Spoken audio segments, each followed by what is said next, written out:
Well, here we are. Phlegm. Flemish. Flemish. What's another name for them? Walloons. Oh no, that's the French ones, isn't it?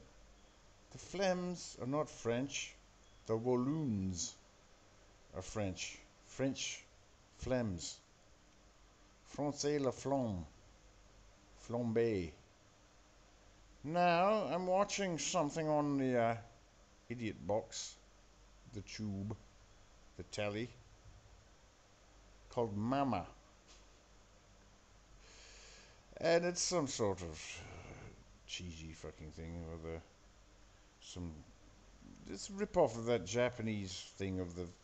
Basically, you're a lot of people walking. It's usually young 8-year-old girls walking backwards on a sort of reverse. It's like for the new millennium when they used to play your Uriah Heep record and it said "Kill your parents, Satan said so" when you put it on reverse on your hi-fi system. Well, what these chaps do when they got it from the Nihongo, Japanese, is they get a little 8-year-old kid, preferably of Asian persuasion, and they get the little kid, the little nipper, to walk on all fours, and then they film it backwards, so it looks like a horrible little Asian kid walking on all fours backwards, which for some reason, for the vast majority of humanity, is completely and utterly repulsive. Now, are all 8-year-old Asian children repulsive? Yes, I would say they are. And that's why this genre has taken off so much. Purely based on an incredible revulsion for the youth of Asia. The under 10s. There's something about them that brings out the disgust reflex within all of us. Especially if they're walking backwards and they've got long hair hanging over their eyes. Sort of like Slash. He does that, isn't it? Maybe he should be. He's curly, though. He's got a sort of Cher. Do him and Cher have the same wig maker? Are they? I mean, did they have a relationship together? I know she did with Gene Simmons. And Slash is sort of the modern version of Gene Simmons. Well, modern as in like 40 years ago. Or 30 years ago, I guess that GNR were big. A lot of people revere them. I think they're shit, to be honest. Just a right-wing Nazareth. That's what I would describe them as. Completely, utterly ripped off. The greatest export that Dunfermline ever came up with. But that's what happens. You go to LA, you get all the publicity behind you. What the hell did the people from Dunfermline ever get? Why can't that be the showbiz capital of the world? Dunfermline, Dumfries, Dundee. Done doing this bit. Yeah. What would Hollywood be like if it was situated in Dunfermline? We've already got, well, Dundee is the home of the Beano, the dandy, so in a way it already was the showbiz capital of the world. I mean, you can't really improve on the Beano and the dandy. I mean, that's par excellence, absolute brilliance. You know, Leonardo da Vinci, Michelangelo, Buonarroti would just genuflect completely and utterly if the creators of Desperate Dan would enter the room. We all know that instinctively whenever we see Ur Willie or the Bruns. That's just a statement of fact. Absolutely no reason to discuss it any further. It's incontrovertible. And where was I? Dunfermline as the showbiz capital of the world. What would happen if that happened? Say, you know, California broke off, which is a distinct possibility. It is right on a fault line, a major fault, a global fault line. And it broke off, wiped out all of Hollywood. Yeah, one or two people would be upset by that. For the most part, people would forget within 30 to 40 minutes. But they would need a new place, a new Tinseltown, a new place to start off the nascent kernel of human creativity known as showbiz. And what if they chose Dunfermline for that? Said, I've got it. All the big wigs got together, said, okay, we need a place. What do you think of when you think of showbiz? You think of glamour. You think of all-night sex parties with overage prostitutes, nothing underage. Dunfermline's not that type of... What do you think of Dunfermline? No, you don't think of They don't have... They don't need prostitutes in Dunfermline. The sex flows like discharge. I mean, it's Dunfermline is one of the hottest swinger towns, and take this, I'm telling you this from pure experience, the hottest swinger towns in the Scottish Central Scotland, the Central Belt. It's a never-ending shag fest up there. They're absolutely mad, a lot of them. A lot of them high on cocaine, and the good stuff too. None of your cut rubbish. I mean, this stuff is right out of Ecuador. They've got a connection, you see. Pablo Escobar, when he was traveling, he would buy tigers and elephants and all that, put them in his bathroom.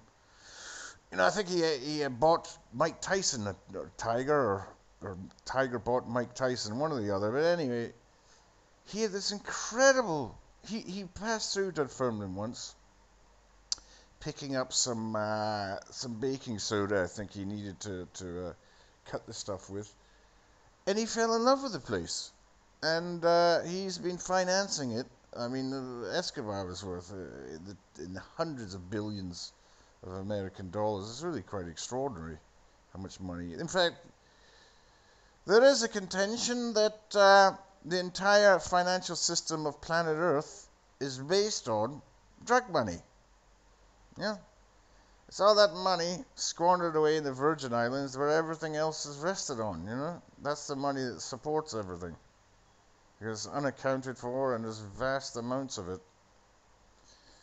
Anyway, where was I? Yeah, so Escobar, when he was going through buying exotic animals and sticking them in places where they shouldn't be, he was in Dunfermline. He fell head over heels for the place. He said, this is it. In a way, it wasn't really a mecca for him. Like it wasn't his hometown or something. I don't know. Was it Damascene conversion, perhaps? Dunfermline conversion? Dunfermline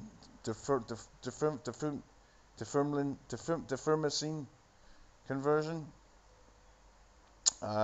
He was on the road to Dunfermline, and I can't really picture where the hell Dunfermline is. It's somewhere up there. And he fell to his knees. Thought, my God, I found it. This is the gateway between our mortal realm and the realm of the gods. Right down there, by the Lidl, right in the parking lot that they have. That is it. That's the Stargate. All right. So Escobar. This is pre-mustache as well, because he had bum fluff for decades. It took him, That's why he was so angry all the time. That's where all the torturing and all that. It wasn't really about drugs. It was about the tash. I mean, he was relentlessly teased over it as up until his 30s. He could just bum fluff. That was it. Nothing. And yet the rest of his body was completely covered in coarse, wiry bodily hair. But he could not get anything in there, and it was really trendy back then too. I mean, this was the 1980s. I mean, a mustache wasn't an ironic statement. It was a statement, ironically. And Pablo, he created Dunfermline with mustaches, in a way. I think it's in a way, the fashion of the 1980s is just arriving in Dunfermline. I mean, they're still trying to... oh, what's this? Oh, God. Oh, that's not very nice. Oh, it's more... oh, nuns now. I'm looking at this movie now. There's nuns. Yes, nuns. Well, we all know nuns are evil. And that actually proved to be correct. Oh, there's a nun. She's been killed with a knitting needle. Fair enough. I mean, that's oh, now she's crumbling. And there's some horrific looking... oh, a little baby with a really, I think this mother's from Dunfermline. Actually, she seems the type.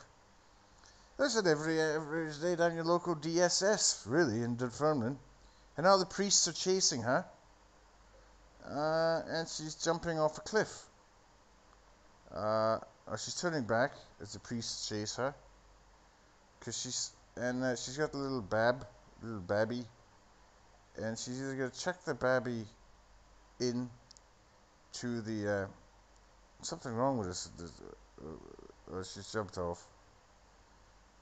She's hit a branch. Oh shit. Oh well.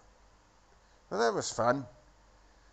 So Mama, which is a Phil Collins song, actually. I mean, if there's anything that brings out the terror in all of us, it's Phil Collins. The man, the myth. Remember he had that sort of, it was a cross between Superman's forelock and a mohawk. He was going bald since the age of about 12, I think, but he'd managed throughout the 80s to convince us that he'd come up with an actual ironic, the mustaches were fine, but he had this ironic, it was like a tuft of hair that went down the center of his, top of his head, into the middle of his forehead, and he convinced many people that that was a fashion statement instead of being hideous. There's no other real way to describe it. But I like Phil Collins, don't get me wrong. He's, he gets a rough time for it. He's a bit like, as a human being, he represents what all red-haired people have to go through, you know?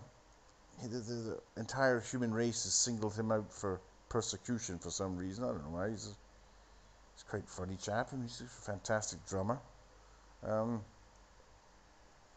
Maybe it was the hair, in which case I can completely understand. Anyway, I have to go.